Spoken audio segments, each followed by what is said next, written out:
Everyone laughed at this little boy. After a while, his story shocked the whole world. Hello, everyone, and welcome to the Storyist. Today, I will tell you a story about a boy who was made fun of by everyone. But after a while, his story would shock the whole world. Watch the video until the end to find out who this little boy turned out to be. Our story today begins in Germany, in a small town called Ulm. The year was 1879, and a young couple had just given birth to their first child, a son. The baby was beautiful and healthy, and the parents were very happy. But as the boy grew up, people began to notice strange things about him. For starters, the boy's head looked a little too big for the rest of his body. That in itself was strange enough. The boy was also very clumsy and had trouble playing with other children. The strangest thing of all, though, was the boy's speaking. At first, the boy didn't speak at all. When other young children were saying their first words, this boy stayed silent. He didn't speak at all until he was almost 3 years old, much older than most children learn to talk. And then, when he finally did start talking, he did it in a very unusual way. The boy would whisper softly to himself before saying anything out loud. It was almost like he was practicing what he was going to say before he would say it. This strange way of speaking, combined with his unusual appearance and physical clumsiness, led everyone to refer to the little boy as a der Depperte, which is German for the dopey one. Even the boy's own parents made fun of him. Thinking maybe it would help, the boy's parents started taking him to violin lessons when he was 5. But he was not very good at all, and he didn't even really enjoy music all that much.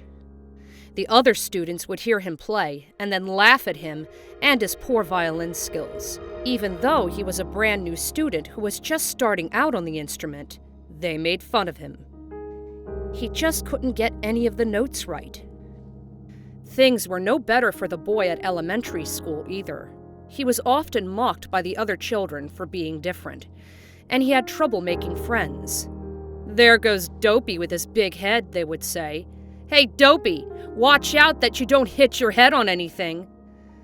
The little boy couldn't even speak well enough to stand up for himself, which only made the other kids make fun of him even more. "What's that?" they would say when he whispered. "Speak up, Dopey." When the boy turned 5, his father gave him a compass as a birthday present. The boy quickly became obsessed with it. He was mesmerized by the needle that always pointed north, no matter which way he turned the compass. The little boy loved it so much that he carried it with him everywhere. Of course, the other children at school made fun of him for this, too. "There goes the dopey one," they would say, with his stupid little compass. When he was a teenager, the boy grew to be very rebellious. This caused his teachers to dislike him. He was even expelled by one of his headmasters when he was 15, and had to go start at a new school. Even in this new school, though, the boy had troubles. He just couldn't quite seem to fit in, no matter where he went. Other students made fun of him. His teachers and administrators argued with him. Even his parents thought something might be wrong with him. It seemed like our hero just couldn't catch a break. But then, things started to change. The boy discovered Mozart's violin sonatas and fell in love with the music. Later in life, he would tell a friend that Mozart's music is so pure and beautiful that I see it as a reflection of the inner beauty of the universe itself. Now that he was enjoying himself more, the boy's own violin playing began to improve as well. It didn't help him make friends, though. The other violin players still remembered when he was the dopey one who couldn't get any notes right. In school, he found that he had a natural talent for both math and physics. As a teenager, he started taking advanced mathematics classes, and when he ran out of classes to take, he convinced his parents to buy him even more advanced math textbooks so that he could teach himself. His childhood obsession with the compass and the focus of magnetism morphed into an obsession with physics and science. He still struggled to make friends and had to deal with taunts and jabs from his classmates, but he paid them little mind and threw himself into his studies. He believed that the secrets of the universe were out there, waiting to be discovered by scientists and mathematicians. He wanted to be one of those great discoverers. As a young man, he tried to get away from his childhood problems by going to college in Switzerland. It was there that he fell madly in love with the only woman in his physics class, at the Zurich Polytechnic University. Our hero poured himself into his schoolwork, studying what else but math and physics. But even here, the young man had trouble fitting in and making friends. He spoke normally now, but his social and political beliefs often put him at odds with his classmates. He just thought differently than the people around him, and that didn't make his life any easier. But the young man studied hard and graduated in 1900 with a teaching degree.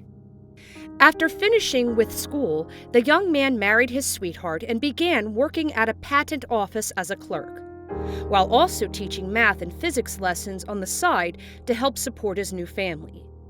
He was trying to get a job as a professor of either math or physics, but university after university rejected his application.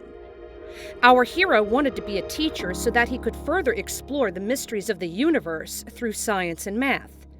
And what better place to do that than at a university? But like before with his math textbooks, the young man realized that he would have to do this on his own. And so, while working as a patent clerk, the young man racked his brain. He began a series of what he called thought experiments, where he would try to visualize a scientific concept to better understand it. In his head, he pondered and puzzled about the focus of motion and the passage of time. Suddenly, he had a breakthrough. He was imagining what would happen if you rolled a bowling ball across a flexible surface like a trampoline. The weight of the ball would push down the trampoline as the ball rolled. But then, what would happen if you tried to roll several tennis balls across the trampoline at the same time? They would be pulled down toward the bowling ball because of the sloped surface of the trampoline. The young man realized that this is exactly how gravity worked. He immediately sat to work writing a series of 4 papers that outlined this and other scientific theories that he had come up with. These papers, which are known as the theory of general relativity, shocked the scientific community and the world at large. This young man would later go to win the Nobel Prize in 1922, and his theories about energy would eventually help end World War II by leading to the invention of the atomic bomb. If this story is starting to sound familiar, it's because everyone today knows the name of this young man who was made fun of so much as a child: Albert Einstein. So if you feel like you don't fit in, don't give up. The things that make you different could be the things that help you change the world. Just remember that they used to call Einstein the dopey one. If you like this story, don't forget to hit the like button and subscribe. And make sure you turn on the notification bell. We'll see you in the next story.